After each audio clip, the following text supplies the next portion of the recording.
पूर्व पक्ष कहता है किंतु जो विद्या ज्ञान और अविद्या मतलब कर्म इन दोनों को साथ साथ जानता है, तप और ज्ञान ये ब्राह्मण के निश्रेय है के उत्कृष्ट साधन है इत्यादि वाक्यों से तो कर्मों का भी अमृतत्व की प्राप्ति में हेतु होना जान पड़ता है। सिद्धांति कहता है ठीक है, जान तो पड़ता ही है, परंतु ज्ञान के लिए अपेक्षित चित्त शुद्धि के द्वारा ही कर्म का अमृतत्व में हेतुत्व है, साक्षात नहीं।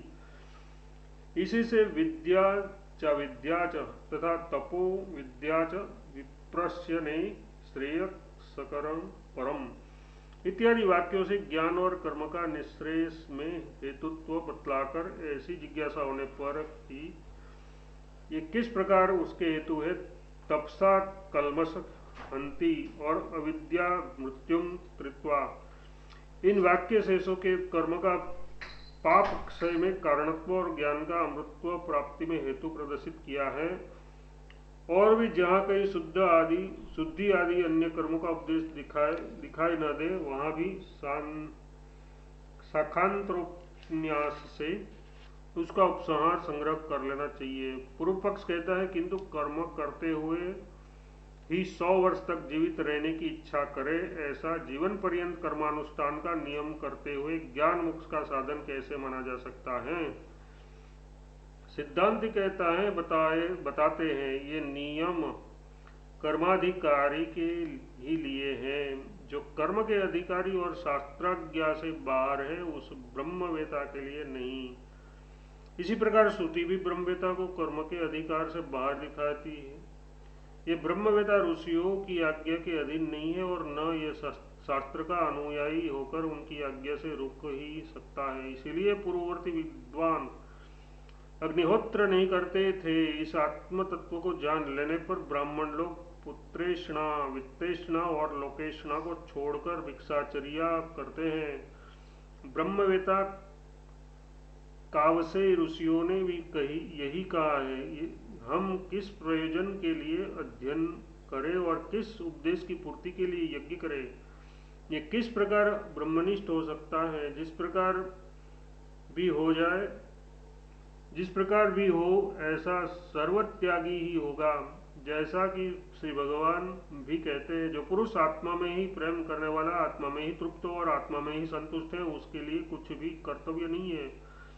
उस पुरुष का इस लोक में कर्म करने से कोई प्रयोजन नहीं है और न कर्म न करने से यहाँ उसे प्रत्यवाय आदि अनर्थ की भी प्राप्ति नहीं होती तथा संपूर्ण भूतों में उसका कोई अर्थ सिद्धि का सहारा भी नहीं है। लिंग पुराण में कालकुटोपाख्यान में ऐसा ही भगवान महेश्वर भी कहते हैं, हे द्विजेंद्रगण, इस ज्ञान के द्वारा निसंग हुए जीव को कोई कर्तव्य नहीं रहता, यदि रहता है तो वह तत्ववेता नहीं है, उसे इस लोक और परलोक में भी कोई कर्तव्य नहीं है, क्योंकि वास्तव में ब्रह्मवेता तो जीते हुए ही मुक्त हो जाता है। परमार्थ तत्व को जानने वाला ज्ञान अभ्यास में तत्पर विरक्त पुरुष कर्तव्य की चिंता छोड़कर केवल ज्ञान को ही प्राप्त करता है। द्विज श्रेष्ठ, जो वर्णाश्रमाभिमानी पुरुष ज्ञान दृष्टि को त्याग कर मोहवश कहीं अन्यत्र सुख मानता है, वह अज्ञानी है, इसमें संदेह नहीं। क्रोध भय लोभ मोह भेद दृष्टि मद अज्ञान और धर्माधर्म ये सब ऐसे लोगों को ही प्राप्त होते हैं और इनके अधीन होने पर देह धारण करना पड़ता है तथा शरीर के रहते हुए क्लेश अवश्य भावी है। अतः जीव को अविद्या का त्याग करना चाहिए। जो योगी विद्या द्वारा अविद्या का त्याग करके स्थित है, उसके क्रोधादि दोष तथा धर्म और अधर्म इन दो लोक में रहते हुए ही नष्ट हो जाते हैं। उनका क्षय होने पर उसका फिर शरीर से संयोग नहीं होता तथा वही त्रिविध ताप से छूटकर संसार से मुक्त हो जाता है। तथा शिव धर्मोत्तर में कहा है, जो योगी ज्ञानामृत से तृप्त होकर कृतकृत्य हो गया है, उसके लिए कोई कर्तव्य नहीं रहता और यदि रहता है तो वह ब्रह्म तत्ववेता नहीं है। उसे दोनों लोगों में कोई कर्तव्य नहीं रहता, वह सर्वथा पूर्ण और समदर्शी होने के कारण वह इस लोक में ही मुक्त हो जाता है।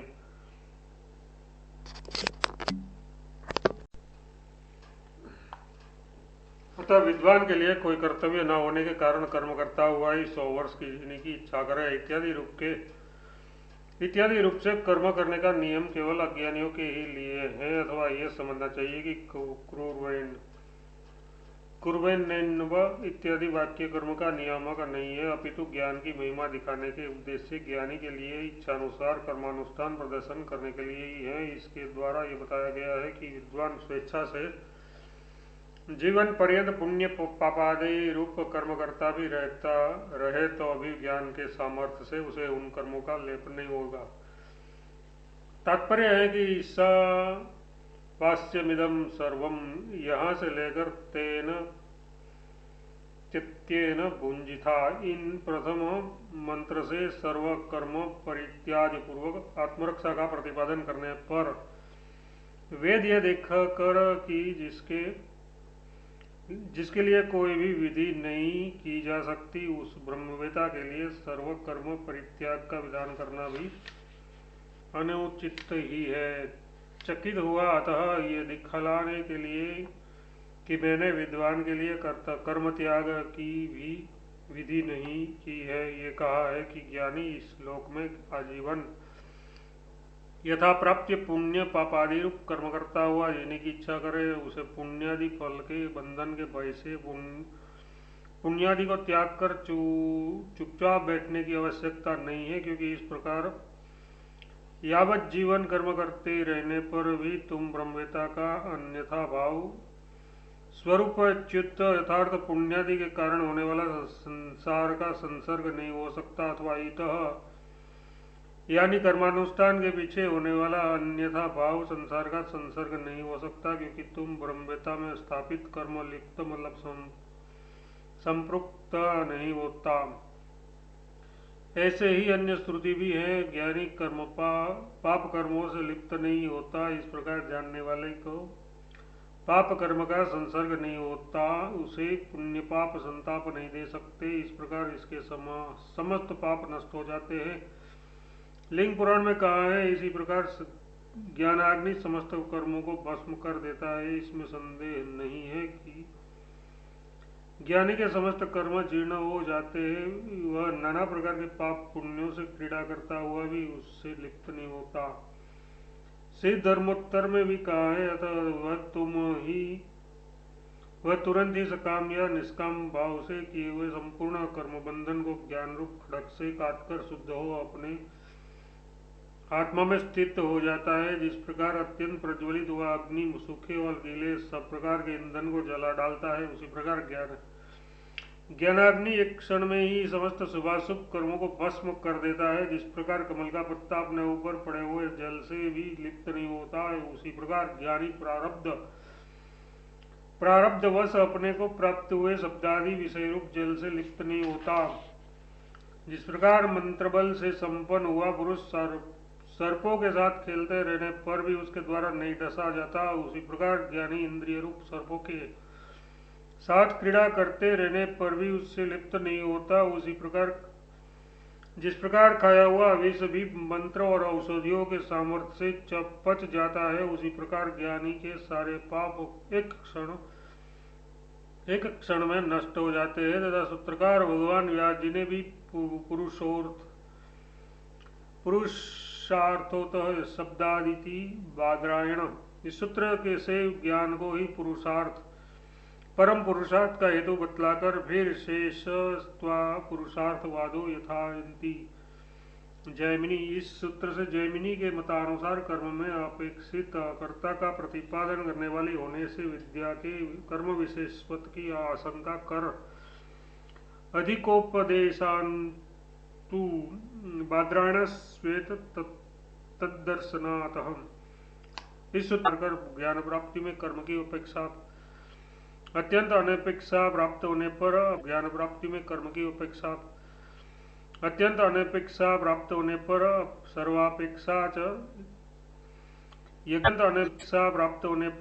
सर्वापेक्षा च यज्ञादि श्रुत्वे। तो इस सूत्र से ये बताया है कि कर्म की बिल्कुल ही अपेक्षा यज्ञादि श्रुत्वे, तो इस सूत्र से ये बताया है कि कर्म की बिल्कुल ही अपेक्षा न हो ऐसी बात नहीं है, अपितु विद्या उत्पन्न हो जाने पर ही अपने कर्म की बिल्कुल ही अपेक्षा न हो ऐसी बात नहीं है, अपितु विद्या उत्पन्न हो जाने पर ही अपने फल की सिद्धि में किसी वस्तु की अपेक्षा नहीं रखती, हो जाने पर ही अपने रखती अपनी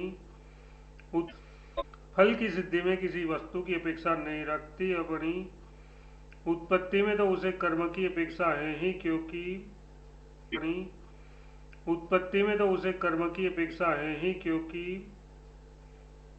यज्ञ के द्वारा आत्मा को जानना चाहिए ही, क्योंकि यज्ञ के द्वारा आत्मा को जानना चाहते हैं। इस श्रुति से वेद ने जिज्ञासा के साधारण रूप से कर्म का उपयोग दिखलाया है तथा इसके आगे नाविशात और स्तुत्यनुवृत्वा इन दो सूत्रों द्वारा कुवर्णेह कर्माणि, इस श्रुति के दो प्रकार से अर्थ दिखलाए हैं। पहला यह है कि कुर्वन्नेवेह इत्यादि मंत्र अज्ञानी के लिए है तथा दूसरा अर्थ है कि ये मंत्र विद्या ज्ञान की स्तुति के लिए है, इसलिए उपयुक्त प्रकार के ज्ञान ही मोक्ष का साधन होने के कारण आगे की उपनिषदों को प्रारंभ करना उचित ही है।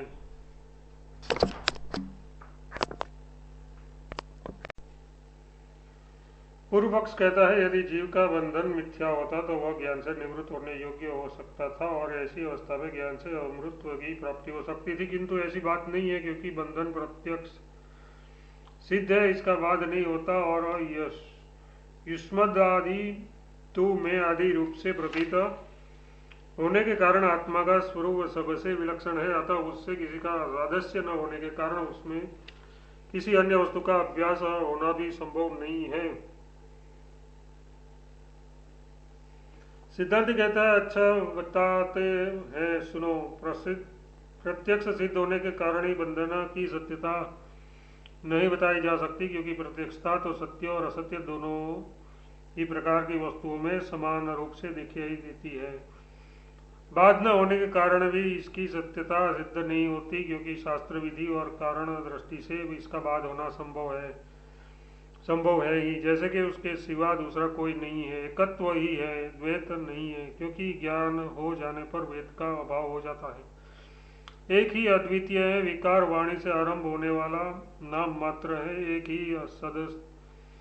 सदस्तु है, यहाँ नाना कुछ भी नहीं है, सबको एक रूप से ही देखना चाहिए। प्रकृति को माया समझो, मायावी परमात्मा इस संपूर्ण प्रपंच को रखता है, इंद्र परमात्मा माया से अनेक रूप होकर चेष्टा करता है, इत्यादि वाक्यों द्वारा श्रुति प्रपंच का मिथ्यात्व और माया मूलकत्व प्रदर्शित करती है। श्रीमद् भागवत गीता में भगवान श्री कहते हैं मैं अजन्मा अविनाशी और संपूर्ण प्राणियों का प्रभु हूँ, तथापि अपनी प्रकृति का आश्रय लेकर अपनी माया से ही जन्म लेता हूँ। वह श्री प्रत्येक शरीर में आकाश के समान अविभक्त एवं एक है तो भी समस्त प्राणियों में विभक्त हुआ सा स्थित है। ब्रह्म पुराण में भी कहा है धर्म अधर्म, जन्म मृत्यु, सुख दुख की कल्पना, वर्णाश्रम विभाग तथा स्वर्ग या नरक में रहना, ये सब परमार्थ स्वरूप पुरुष में कहीं भी नहीं है। जिस प्रकार मरुमच्छी का रूप मृग तृष्णा जलवत प्रतीत होती है, उस प्रकार इस जगत का असत्य स्वरूप ही व्यर्थ सत्य सा दृष्टिगोचर हो रहा है। वास्तविक सुक्ति रूप ही है, किंतु जैसे वह चांदी के समान भासने लगती है। घर में पड़ा हुआ रस्सी का टुकड़ा जैसे रात्रि के समय सर्पवत दिखाई देने लगता है। जिसके नेत्र तिमिर रोग से पीड़ित हो, उस पुरुष को जैसे आकाश में एक ही चंद्रमा दो सा दिखाई देने लगता है, और जिस प्रकार सर्वदा शून्य स्वरूप आकाश में घनीभाव नीलता और स्निग्धता की प्रतीति होती है, उसी प्रकार जगत का रूप मिथ्या होने पर भी सत्य सा जान पड़ता है। जैसे एक ही सूर्य जल के अनेक धाराओं में अनेक सा दिखाई देता है, उसी प्रकार समस्त औषधियों में स्थित परमात्मा ही उन रूपों में भास रहा है। ये अविद्या संज्ञक द्वैत भ्रांति विकल्प ही है, ये यथार्थ नहीं है। जो लोग भांतिवश सर्वदा ये देह को ही आत्मा समझते हैं, उन देवाभिमानियों का वह देह मरने के पश्चात परलोक में बंधन का स्थान होता है, यथार्थ उन्हें पुनः देह धारण करना पड़ता है।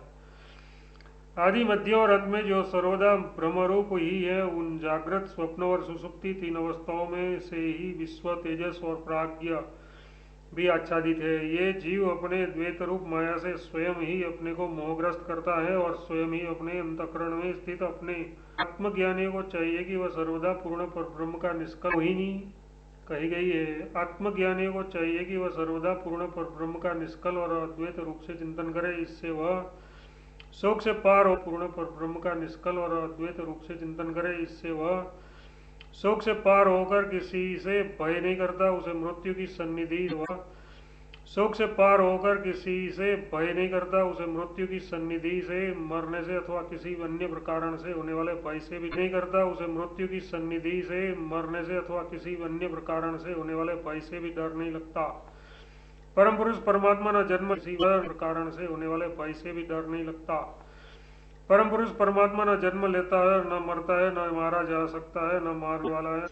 परम पुरुष परमात्मा न जन्म लेता है, न मरता है, न मारा जा सकता है, न मारने वाला है, न बुद्ध है, न बद्ध है, न मारा जा सकता है, न मारने वाला है, न बुद्ध है, न बद्ध है, न बंधन में डालने वाला है, न मुक्त है और न मुक्ति है, न बद्ध है, न बंधन में डालने वाला है, न मुक्त है और न मुक्ति देने वाला है। उसमें भिन्न जो कुछ है वह असत है, उससे भिन्न जो कुछ भी है वो असत है। इस प्रकार भगवान विष्णु के विश्वरूप को मायामय और मिथ्या समझकर सब प्रकार की कल्पनाओं को त्याग कर भोगों की आसक्ति से मुक्त हो जाओ, भोगों की आसक्ति से मुक्त हो जाए। इस प्रकार समस्त विकल्पों से छुटकर मन को आत्मस्थ, निश्चल और शांत करके योगी जिसका ईंधन जल चुका है, ऐसे धूल रहित अग्नि के समान हो जाता है। ये 24 वेदों वाली माया जगत की मूल कारण है। उसी के काम, क्रोध, लोभ, मोह, भय, विषाद, शोक तथा अन्य विकल्प जाल उत्पन्न हुए हैं और उससे धर्म, अधर्म, सुख, दुख और असृष्टि, विनाश रूप परिणाम, नरक में जाना, स्वर्ग में रहना, जाति, आश्रम, राग, द्वेष, तरह तरह की व्याधियां, कुमारावस्था, तरुणता, वृद्धावस्था, वियोग, संयोग, भोग, उपवास और व्रत प्रकट हुए हैं। इन सबको इस प्रकार प्रकृति का ही विकार जानने वाला पुरुष इन्हें प्रकृति में स्थापित कर मौन भाव से स्थिर रहता है, उसे ही तुम शुभ मित वाला जानो। तथा श्री विष्णु धर्मोत्तर पुराण के अंतर्गत षडध्याय में भी कहा है, ये क्षेत्र के अपने में अनादि काल से संबंध हुए अविद्या से युक्त होकर अपने अंतःकरण में स्थित ब्रह्म को भेद रूप से देखता है। जब तक जीव परमात्मा से भिन्न अपने को तथा अन्य जीवों को देखता है, तब तक वह अपने कर्मों द्वारा मोहित होकर संसार में भटकाया जाता है। जब इसके संपूर्ण कर्म क्षीण हो जाते हैं तो वह शुद्ध परब्रह्म को अपने से अभिन्न रूप से देखता है और शुद्ध हो जाने के कारण वह क्षय हो जाता है। समस्त कर्म अविद्या रूप है और ज्ञान विद्या कहलाता है। कर्म से जीव को जन्म लेना पड़ता है और ज्ञान से वह मुक्त हो जाता है। अद्वैत ही परमार्थ है और अद्वैत ही परमार्थ है और द्वैत उससे भिन्न अपरमार्थ कहा जाता है। राजन, पशु, तिर्यक, मनुष्य और नारकी जीव, ये चार प्रकार का भेद मिथ्या ज्ञान के ही कारण है। मैं अन्य हूँ, ये अन्य है और ये अन्य सब अन्य है, यही द्वैत कहलाने वाला ज्ञान है। अब अद्वैत के विषय में श्रवण करो। अद्वैत तत्व में मेरा, तू, तेरा आदि बुद्धि से रहित निर्विकल्प, निर्विकार और अनिर्वचनीय रूप से अनुभूत होता है। द्वैत मनोवृत्ति रूप है, परमार्थतः तो अद्वैत ही है। अतः धर्म रूप निमित्त के कारण उत्पन्न हुए मन की वृत्तियों का निरोध करना चाहिए। उसका निरोध हो जाने पर द्वैत की सिद्धि नहीं होती। ये जो कुछ चराचर जगत है वह सब मन का दृश्यमान है। मन का अमनी भाव मतलब नाश हो जाने पर ये अद्वैत भाव को प्राप्त हो जाता है। ये जो कर्मों की भावना है वह ब्रह्मानुभवों में विघ्न रूप है, क्योंकि कर्मों की भावना के अनुकूल ही विज्ञान प्राप्त होता है। विज्ञान तो वैसा ही होता है जैसी की भावना होती है। अतः भावना का नाश हो जाने पर परब्रह्म का स्वयं ही अनुभव होने लगता है। राजन, आत्मा और परमात्मा का जो विभाग है वह ज्ञान कल्पित ही है। इसी से उसका क्षय हो जाने पर फिर आत्मा और परमात्मा का अभेद ही निश्चित होता है। क्षेत्रज्ञ संज्ञक आत्मा प्रकृति के गुणों से युक्त है, वही उसके रहित होकर शुद्ध होने पर परमात्मा कहलाता है। ऐसा ही श्री विष्णु पुराण में भी कहा है, हे जगतपते तुम ही एकमात्र परमात्मा हो, तुमसे भिन्न और कुछ भी नहीं है जिससे ये चराचर जगत व्याप्त है। वह तुम्हारी ही महिमा है। ये जो कुछ मृत जगत दिखाई देता है आत्मस्वरूप आपका ही रूप, ज्ञान स्वरूप आपका ही रूप है। असंयमी लोग अपने ब्रह्मपूर्ण ज्ञान के अनुसार उसे जगत रूप देखते हैं। इस संपूर्ण ज्ञान स्वरूप जगत को अर्थ स्वरूप देखने वाले बुद्धिहीन पुरुषों को मोहरूप महासागर में भटकना पड़ता है, किंतु जो शुद्ध चित्त ज्ञानी लोग हैं वे इस संपूर्ण जगत को आप परमात्मा का ज्ञानमय स्वरूप ही देखते हैं, जिसका ऐसा निश्चय है कि मैं तथा ये संपूर्ण जगत जगनार्दन श्रीहरि ये है, उसमें भिन्न कोई भी कार्य कारण वर्ग नहीं है। इस पुरुष को फिर संसारिक राग द्वेष द्वंद रूप रोग नहीं होते। जो परमार्थतः वास्तव में अत्यंत निर्मल ज्ञान स्वरूप परमात्मा है, वही अज्ञान दृष्टि से विभिन्न पदार्थों के रूप में प्रतीत हो रहा है।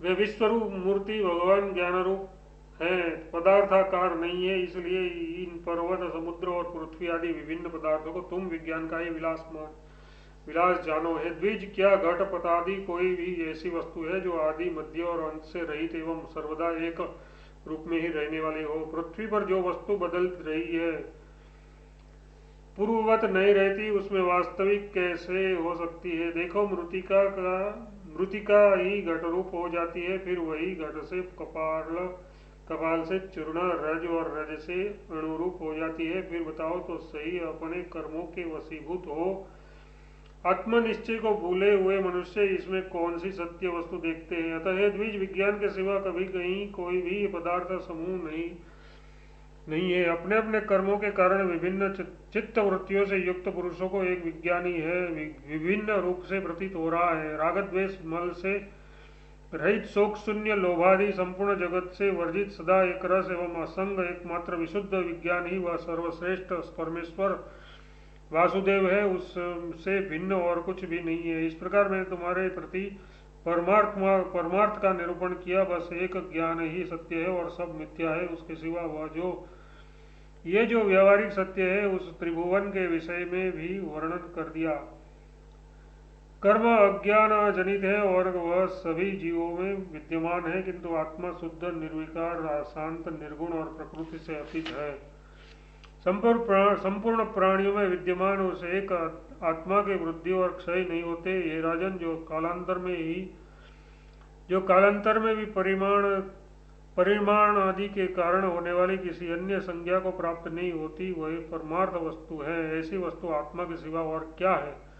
हे नृपशेष, यदि तू मुझसे भिन्न कोई भी और पदार्थ हो तो ये मैं अमुक अन्य आदि भी कहना ठीक हो सकता था।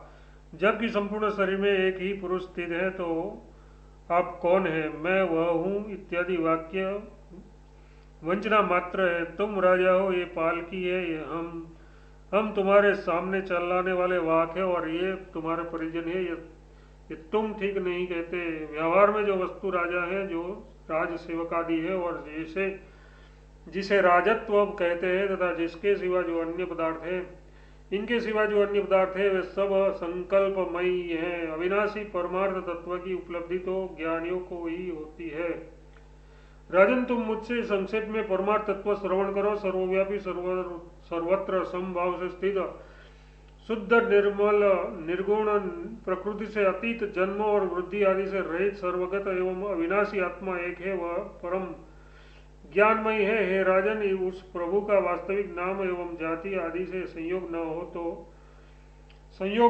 तो है, न हुआ है और न कभी होगा ही। उसका अपने और दूसरे के देहों के साथ एक ही संयोग है। इस प्रकार का जो विशेष ज्ञान है वही परमार्थ है। द्वैतवादी तो परमार्थदर्शी है। हे विद्वान, इस प्रकार ये सारा जगत वासुदेव संज्ञक परमात्मा का एक विभिन्न स्वरूप ही है।